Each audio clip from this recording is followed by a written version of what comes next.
weeping right now if they knew that was possible in any kind of way. But we'll come back to that in question time. Instead, I think we need to turn to our final panelist, Ambassador Sands. Wonderful. Can we start with my first slide?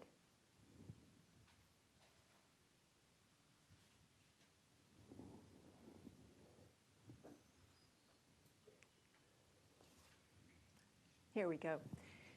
So my name is Carla Sands. I was the U.S. Ambassador to the Kingdom of Denmark. That's Denmark, Greenland, and the Faroe Islands from 2017 until 2021.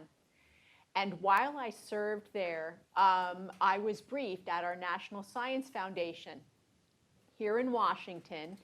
And they created a map that I discovered hanging on the wall.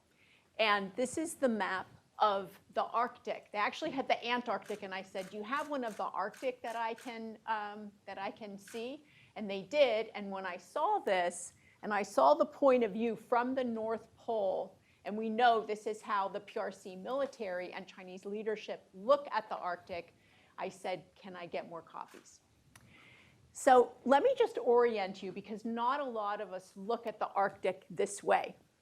I'm just going to stand for a second. From right here until this entire coastline to the border of Finland, that is Russia's coast, and that is Russia in the Arctic. And Russia is militarized, unlike any of these other coasts, with new points of militarization, and they've reopened and refurbished old Cold War bases. This very busy coast. Then we have Finland, which has just joined, is joining NATO. Sweden, both have capabilities. We have Norway. Down here is Denmark. So my region was down here, Denmark. The Faroe Islands, which is just north of Scotland and the UK. Here's the Shetland Islands. Here's Iceland. And here's Greenland, shaped like a keyhole. And so we were in Denmark. Here's the GI-UK gap, Greenland, Iceland, and the UK. And this is the region that we dealt with while I was working with my team. Then we have Canada, and the United States of Alaska is there at about 9 to 10 o'clock on the map. So this is the region that we're talking about today, and China. And why is this significant? Because in the United States, most of us just don't pay attention to the Arctic, and we don't really have a great understanding of the region. It's not on most people's radar.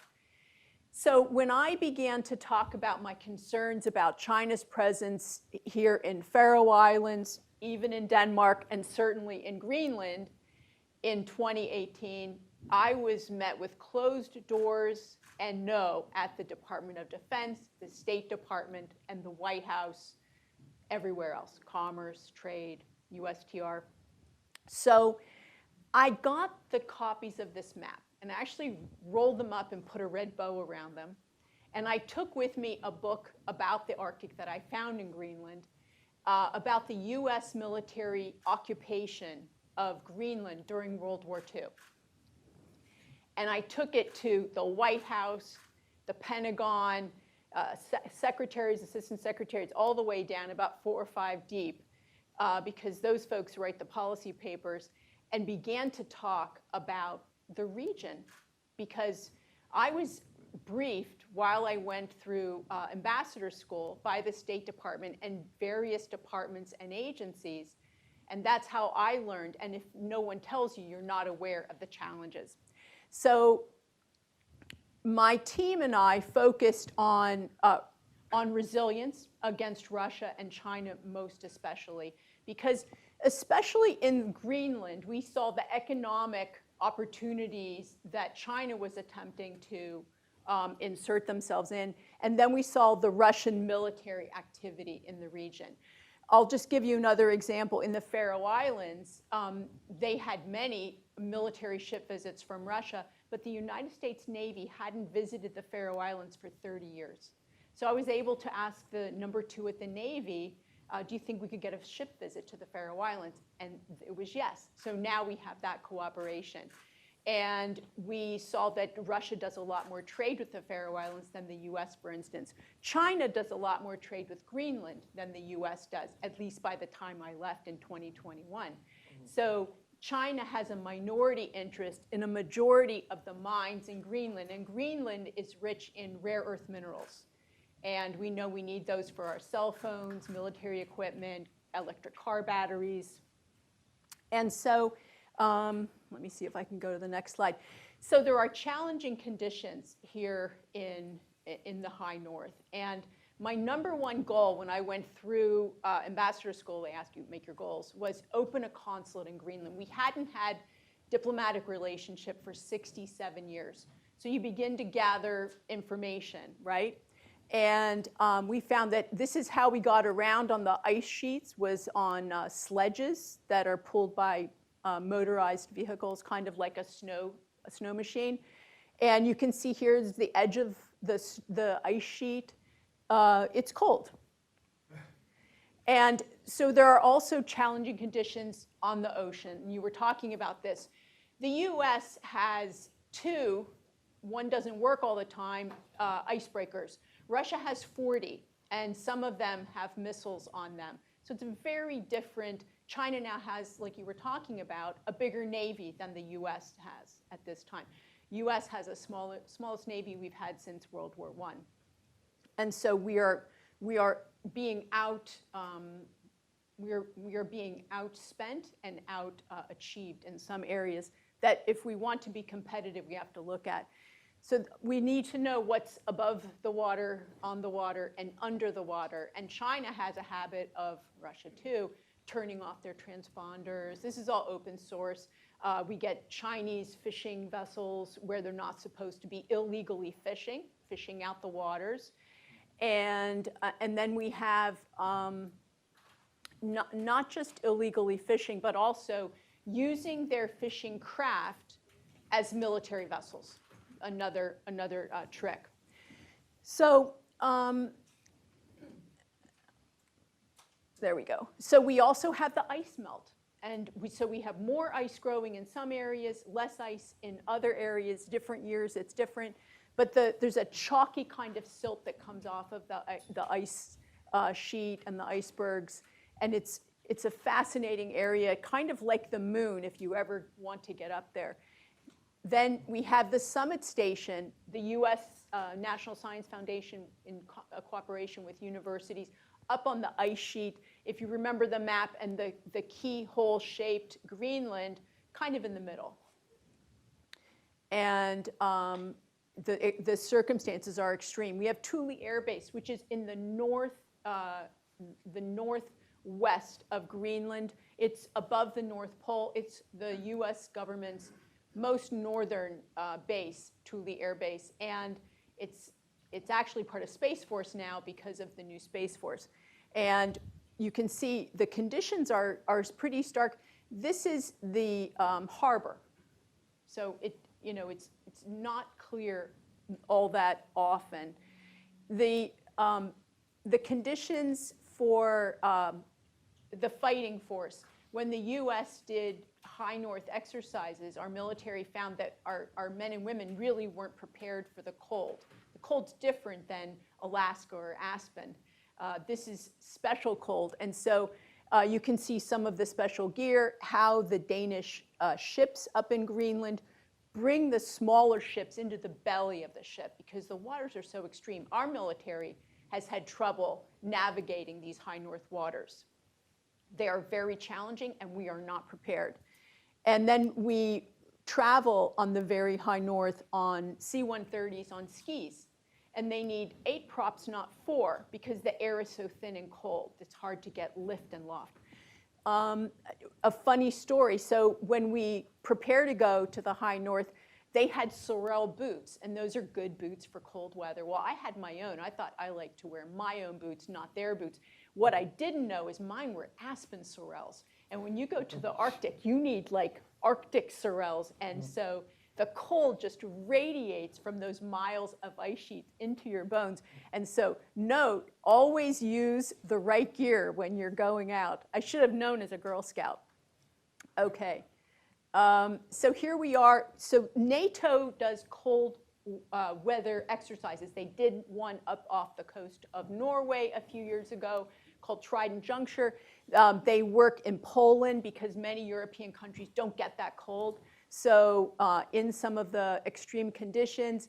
And so it was good to be with the troops but understanding we're not doing enough high north exercise. If you look at what Russia does, and of course they're flexing, and one of you mentioned, about China, with the feint. Well, I don't think Russia's fainting. I think they're actually flexing about their capabilities in the high north. And I think that we must be prepared.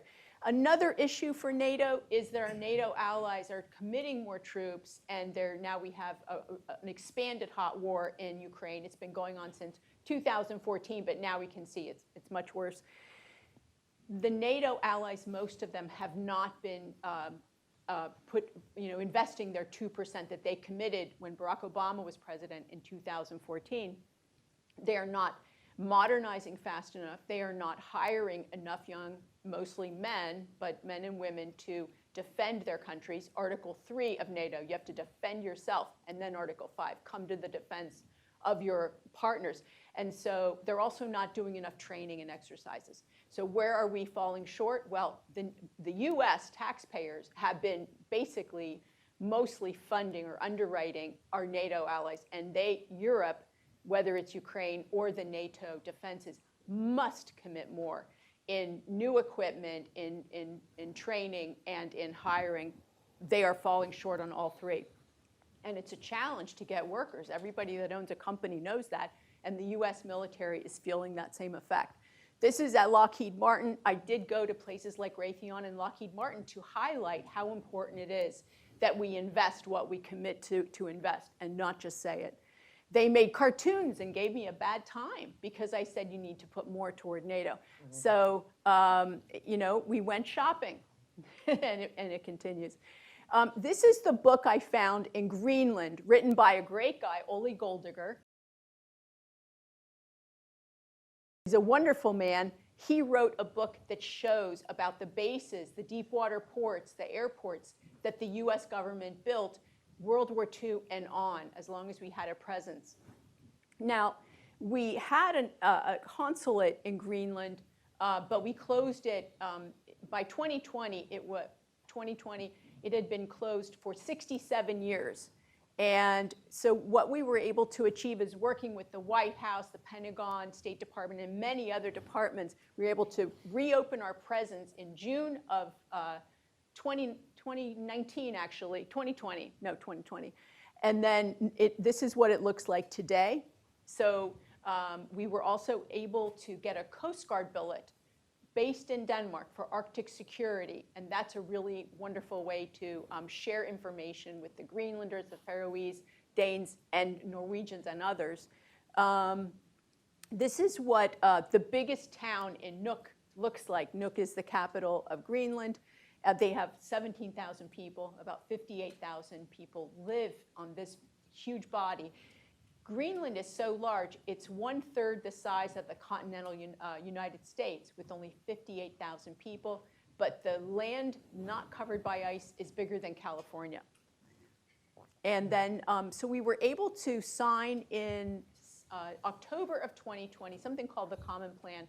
We had a problem with our relationship between Greenland, Denmark, and US Department of Defense because we had a problem called the Thule Air Base Maintenance Contract. The Greenlanders used to have that contract, and the United States saved the taxpayers some money, which is a good thing, but it created strife between our relationship because Greenland lost somewhere around $10 million a year in income. So we actually weren't able to even have group meetings. They were so upset about it. It was very hard initially to do diplomacy because of the strife in this tripart area, a tripart relationship. So we signed this, and it was renegotiating the base maintenance contract, but also making an agreement that we would cooperate on trade, science, bring Greenlanders to our universities perhaps, or help them with things that they wanted, like sustainable tourism, help with their mining so that they had credible contract law underwriting their mining so that majors would invest and not just predatory companies. And then also things like cultural cooperation, because Greenlandic, the native population, is actually related to American Alaskan natives. So there's a lot of cultural ties that we were able to increase. And then we also were able to sign. When I got to Post, I learned that the Faroese wanted a trade deal with the U.S. And Faroe economy it's like under 55,000 people. It's a micro economy. And the foreign minister would say, we really want a trade deal. So I'd go to the NSC, can we get a trade deal? And they'd be like, absolutely not. There's not a chance. And I'd say, well, how can we get to yes on this? How is there a way? And we went back and forth. And finally, in November of 2020, we were able to sign a cooperation agreement with a senior State Department official cooperating on scientific, any kind of quantum computing they might do. We also signed one with Denmark, sort of securing, I would say, them from more malign influence. For instance, in 2019, I wrote an op-ed in the Faroe Islands about how Huawei, which Denmark was the first European country to come out and say, we're not going to use this Chinese-made equipment in our 5G. Greenland quickly said, we're going to take the Huawei nodes out of our transatlantic cables. We're going clean. We're going to use Ericsson. But Faroe Islands premier used to work for Huawei. So it was a difficult negotiation, but we were able to get this agreement and eventually get Faroe Islands to agree on their biggest telecom company that they would not use Huawei as their 5G provider. They plug into the UK and Scotland, so it would, it would interfere with information sharing, even with the northern UK. So we signed that agreement, and it was cooperation, including in trade, which they really wanted. And then there might be one more photo. Here's the map, and I just encourage you to get a copy of a map that looks at the Arctic from the North Pole, because I think it changes our orientation. And every map you grew up with in the US, we see the United States and everything's kind of rolled out from there. It's probably the same in Europe. But to look at it from the North Pole changes. And if there's anything I can leave the participants with, it's that China did write that paper in 2018, the Polar Silk Road, but they had actual members of their senior leadership say things like, China has 25% of the world's population. We should have a right to 25% of all of the wealth in the water and under the ground, under the seafloor, in the Arctic. And you should take them at their word. When they say it, they mean it, like most countries. Thank you very much. And thank you, Arthur. I love these panelists, and I love this panel. And you know why? It's because even though we were behind in getting started, we still have 5 minutes for questions. That's fantastic. So I'm going to forego my privilege of asking the first question and open up to anybody here. Oh. That was for us. Thank you all very much, panelists. What I want to do now is open up the discussion, see if there's anybody who has any questions that they want to pose to our panel. So you've talked about ships. So thank you again. Excellent panel. Thank you all. For Odense Maritime Technology, you talked about ships. Can we talk about chips for a moment? Because you had been working in China, and this is, of course, something that we talk about. And it would be helpful, I think that Arthur made a point, everyone's astounded by this 3-month turnaround. Can you talk a little bit more about why building a ship is so challenging? And what is it that makes your technology special? And how did the Chinese learn? Well, you learn when you had to learn. So if you need 8 identical container ships to be put on a route, you can't wait 16 years to get them. So So the reason why commercial shipbuilding is fast is that you need to get these ships for a container line quickly. So that's why you build a 400-meter container ship with an output of 2 to 3 months, the output range.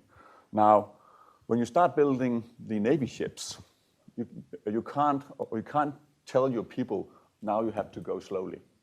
Now you have to spend years to put it together.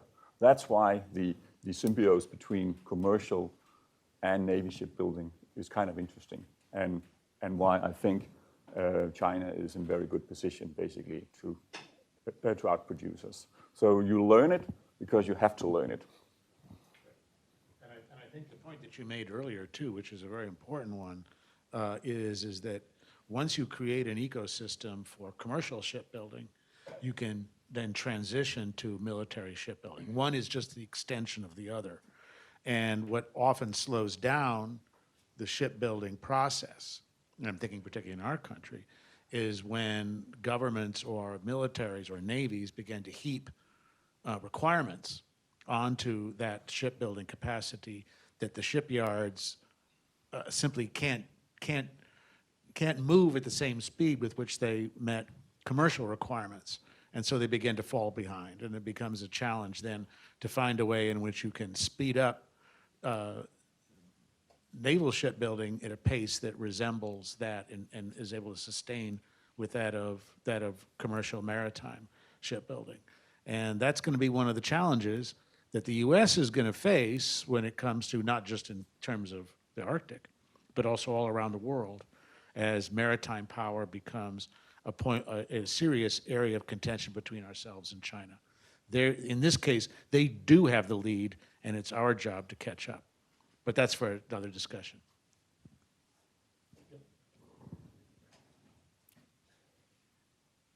Thank you. I have a question for Carla Sands.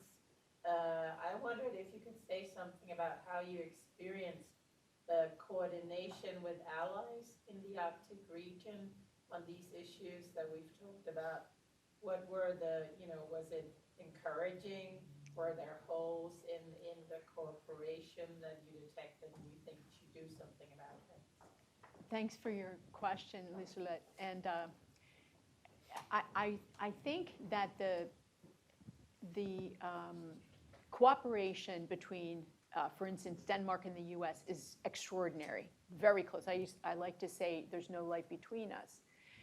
And there's a lot of lessons to be learned from the Danes and the Faroese because of their capability in the high north that the U.S. just historically hasn't had. We have a huge presence in the south, Suda Bay and all these, wonderful places. But as a matter of fact, not everything is in warm water. And so I think lessons learned from our allies and partners is important. And I think the sharing of information, the practicing in harsh conditions. People may not like to go to cold places, Marines or whoever is doing those exercises, but as a matter of fact, it's necessary to practice to be great, and perfect practice makes perfect. And so I think another thing we noticed was that taking our eye off of a region, which the U.S. did. I went to NATO, I went to EUCOM, I went everywhere, NORTHCOM, looking for help. And I really, had conversations, but it was pretty much no for a very long time. And so I think we have to be everywhere. If you look at what's happened in the Solomon Islands, where now UK ships and American ships, military ships, are unwelcome because China has a foothold. It doesn't take much, just a little bribery, to really make a region, unwelcoming and hostile potentially. And we saw when the Communist Chinese Party flew the premier of Greenland and his leadership over to China, roll out the red carpet and all that, the big meeting with all the C-suite execs, that dazzles these small economies. And so we really want to build resilience, I think, around the world. It's a global issue. There is not a place that China is not looking. There's a lot of them, and their ambitions are huge. And in order to succeed, Secretary Pompeo said something today, you have to have a plan. You can't start without a plan. Well, I would like to see a long-term US plan, not something that's reinvented with every administration, but actually, how do you make America, and for Europe, how do you make Europe resilient and strong, and then implement that plan? Not a partisan plan, a plan for the good. And so that is something I think is sorely lacking, that the CCP definitely, looking at historical Chinese planning and how they plan for the centuries and generations, well, we better get on board and start making some strategic plans. Otherwise, 2049 is around the corner. Most of us will see it. And their ambitions to be the global hegemon by 2049, if they have a plan and they keep moving toward it and they don't meet a lot of resistance, it is very difficult to defeat them. And that's why I think we should be on notice.